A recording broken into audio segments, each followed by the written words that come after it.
కాకినాడ జిల్లా ప్రత్తిపాడు మండలం ఉమ్మంగిలో కొండ మీద ఉన్న వినాయకుడి గుడి వద్ద వినాయక చవితి పర్వదినాన్ని పురస్కరించుకుని గణపతి నవరాత్రి వేడుకల్లో భాగంగా ఆలయ కమిటీ సభ్యుల ఆధ్వర్యంలో యువ నాయకుడు మామిడి నరసింహమూర్తి సోదరుడు మామిడి శ్రీనివాస్ అనంతలక్ష్మి దంపతులు పీటల మీద కూర్చునగా అర్చకులు ప్రత్యేక పూజలు నిర్వహించి వేదమంత్రాల నడుమ నూతన విగ్రహాన్ని ప్రతిష్ఠించారు.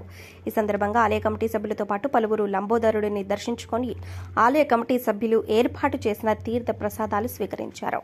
ఈ కార్యక్రమంలో మామిడి నరసింహమూర్తి, మామిడి శ్రీనివాసుల కుటుంబ సభ్యులు, ఆలయ కమిటీ సభ్యులు మొండి గణపతి, పలివెల నాగేశ్వరరావు, నూలు దుర్గ, మామిడి సూర్య తదితరులు పాల్గొని స్వామివారిని దర్శించుకున్నారు.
సచిచ్చేమంటారా ఉండద్దామని